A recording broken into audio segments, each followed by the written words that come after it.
kidogo, manake mvua imeleta shida.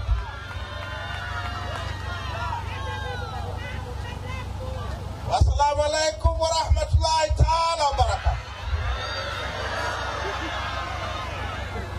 Lindi mpo! Mlioko mbali naomba mkaribie. Tuzungumze mambo ya nchi hii. Peoples! Asante Lindi, asanteni sana.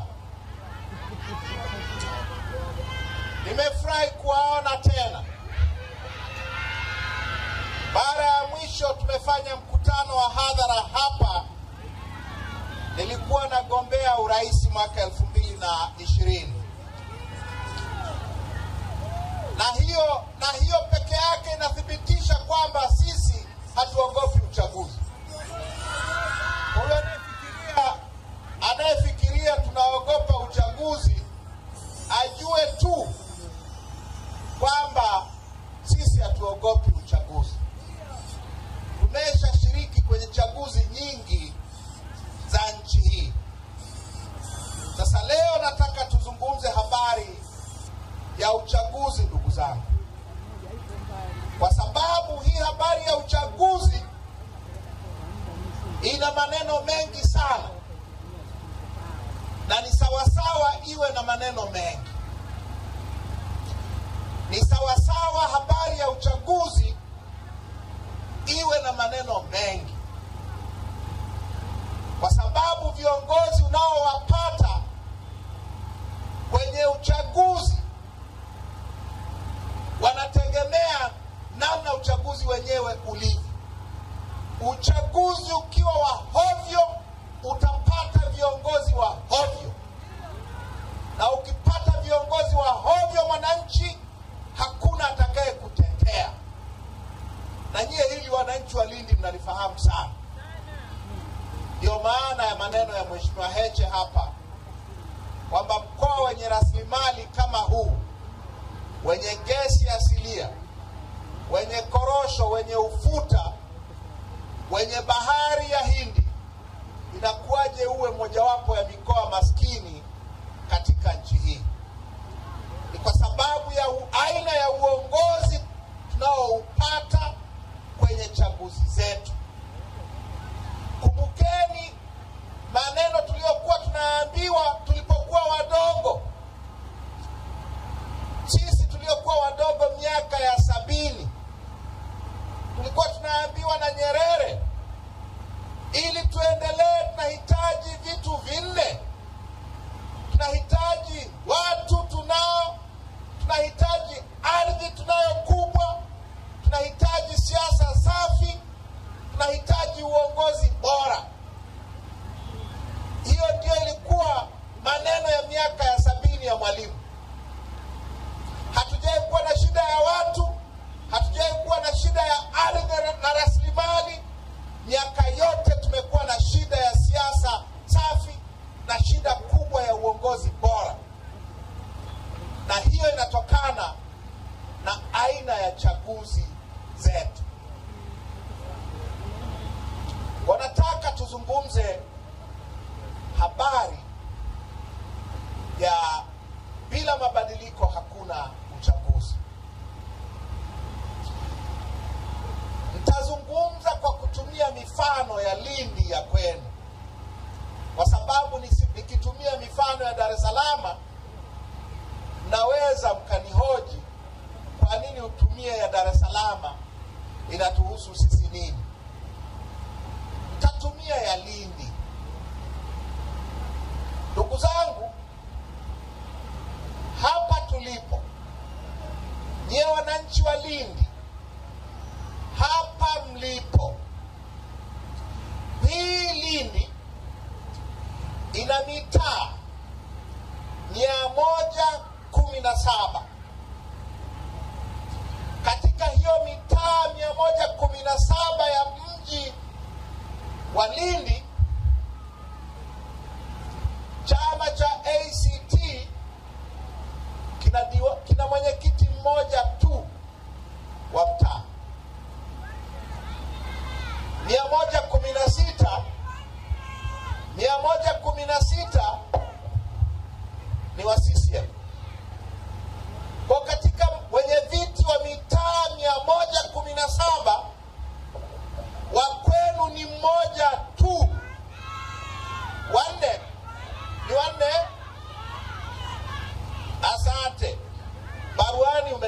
mmoja, imekuwaje? Ni wanne? Sawa. Nimeambiwa ni mmoja, samahani. Kwa ni wanne kati ya 117. Miaka 11 iliyopita kwenye uchaguzi wa 2014 walikuwa 47. Walikuwa 47. Miaka 11 iliyopita mlikuwa na wenye viti wengi zaidi wa mitaa. Leo mnao wanne tu. Na hao wanne imekuwaje? Ni kwa sababu ya engua, kwa sababu ya engua ya mwaka jana. Hapa tulipo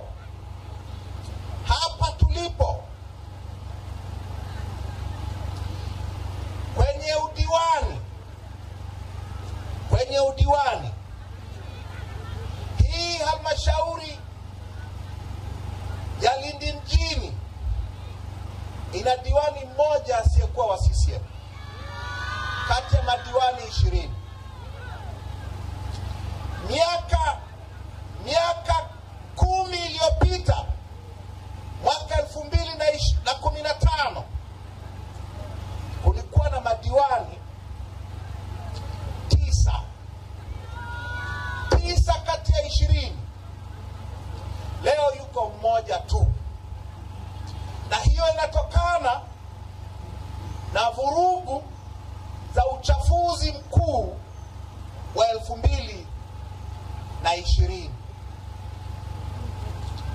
Hili jimbo la Lindi mjini lilikuwa na mbunge wa upinzani mwaka 2010, likawa na mbunge wa upinzani mwaka 2000 na ngapi? 2010. 2015 mkoa wote wa Lindi ulikuwa na wabunge wa upinzani 4 kati ya 8. Leo ni 0.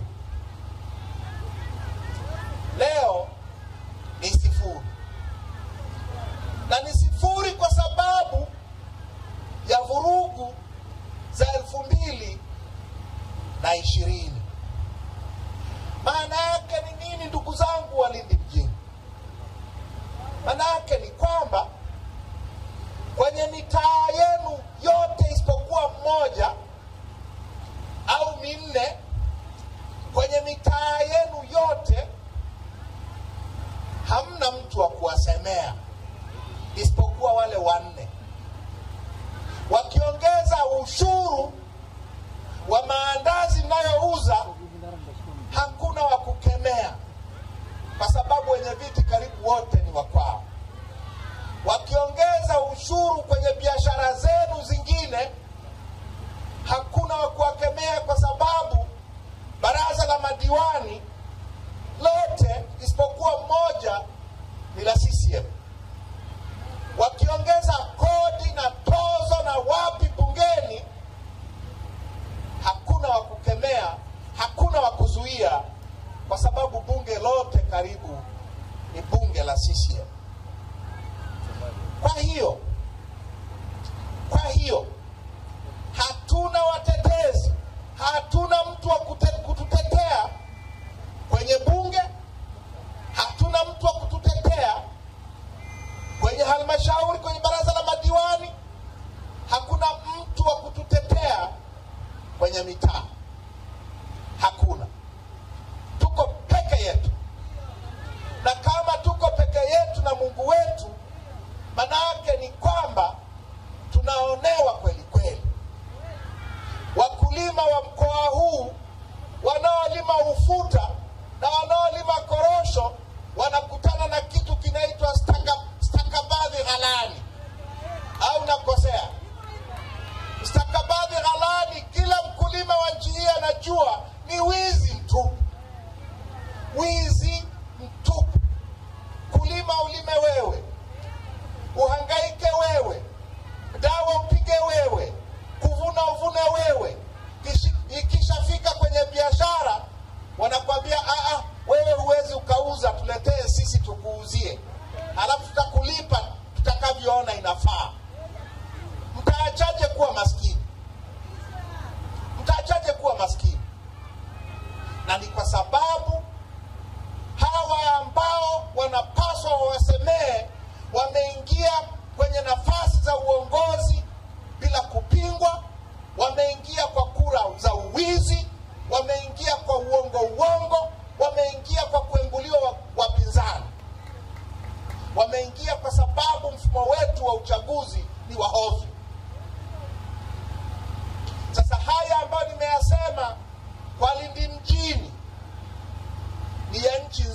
Nimetokea Kilwa muda huu.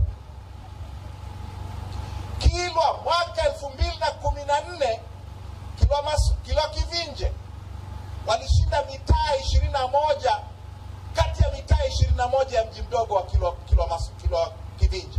Walishinda mitaa yote kafu. Leo hii wana 0.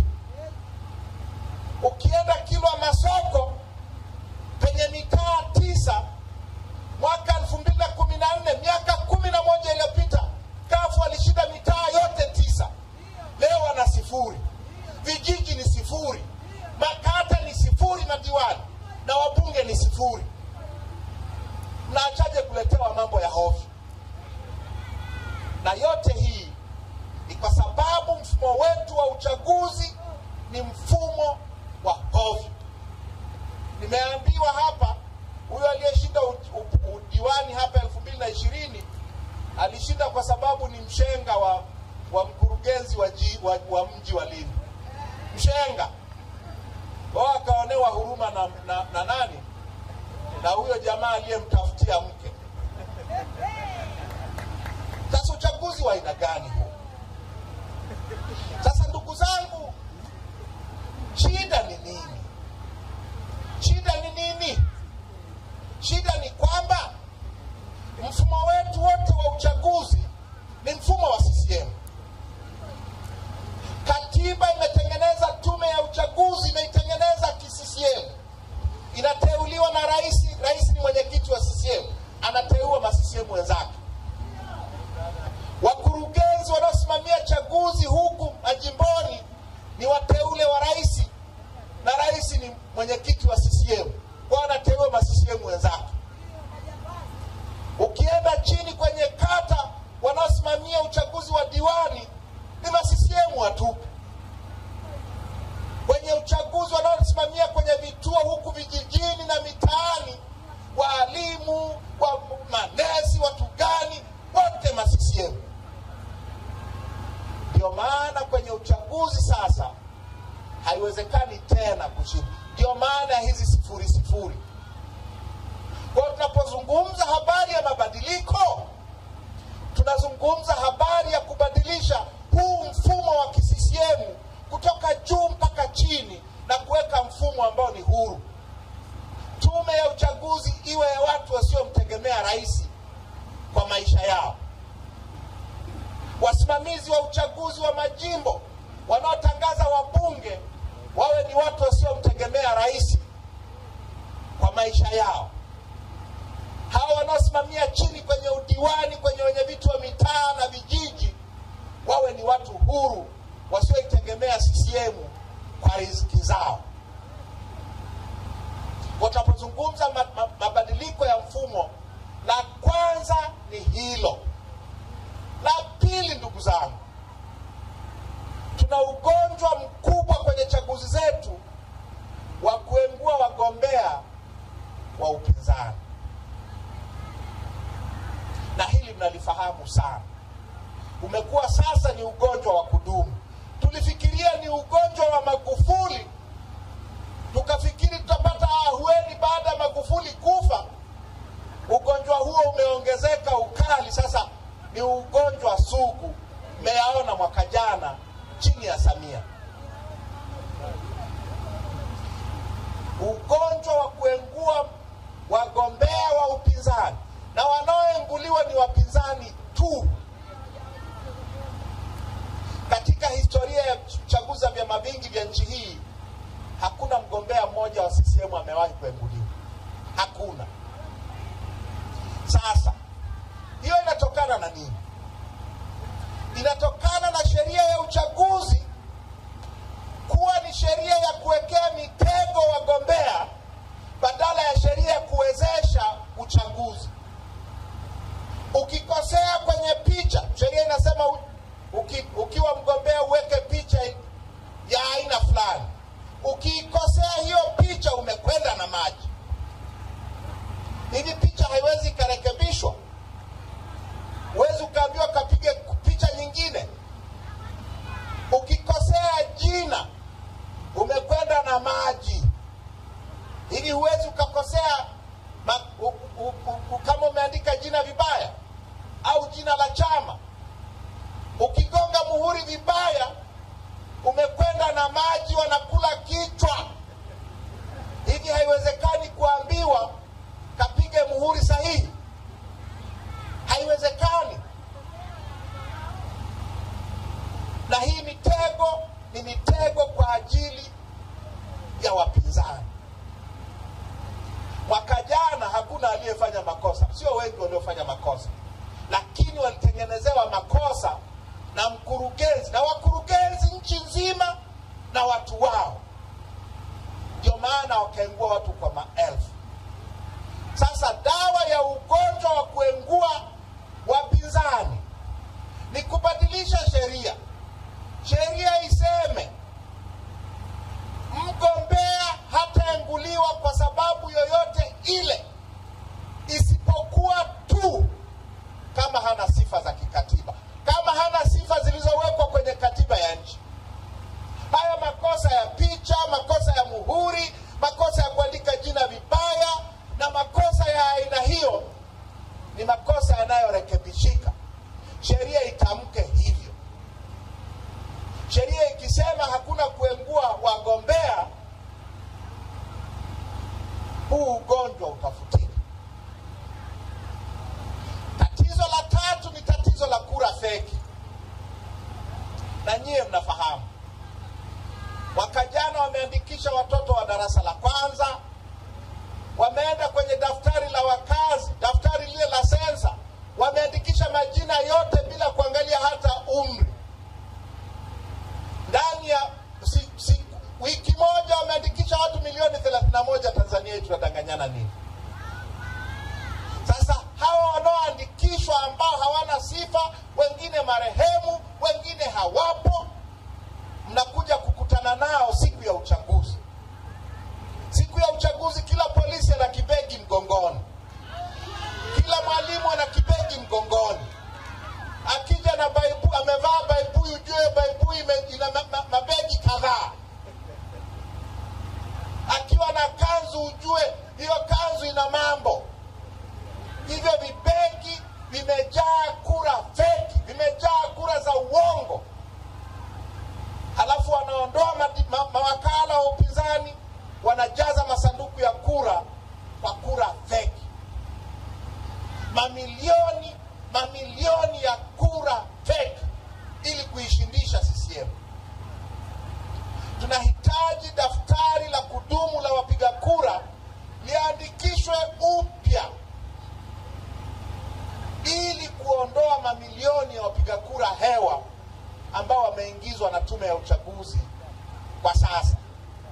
Na hilo litawezekana kama vyama vya siasa vinavyoshiriki uchaguzi na wagombea wao watakuwa na haki ya kwenda kuchunguza inakohifadhia tume, inakohifadhia majina ya wapiga kura wote inaowaandikisha nchi nzima.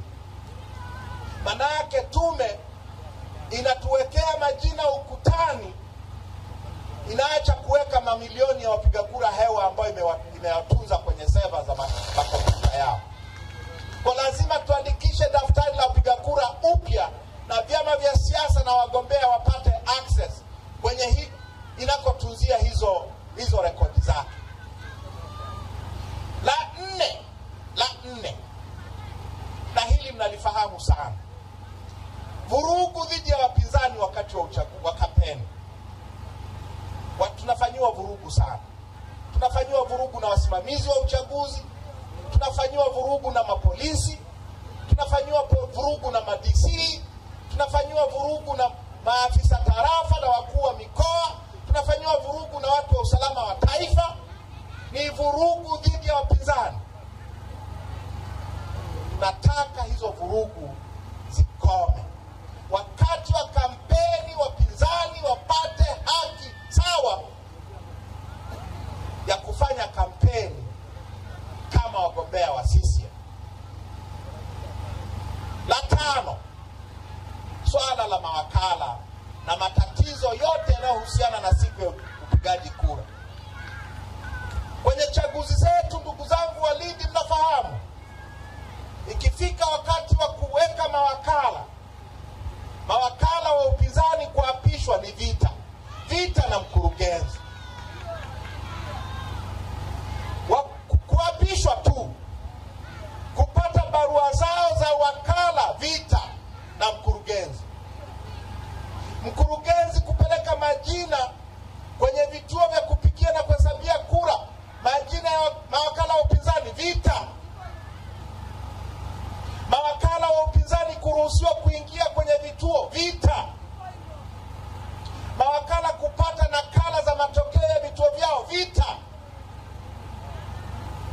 Nataka sheria ya uchaguzi itamke kila chama kinachoshiriki uchaguzi kina haki ya kuwa na wakala muda wote wa kupiga kura, kuzihesabu na kutangaza matokeo. Kuwe na wakala muda wote. Kusiwe na uchaguzi mahali ambapo hakuna wakala wa chama kinachoshiriki uchaguzi. Usiendelee.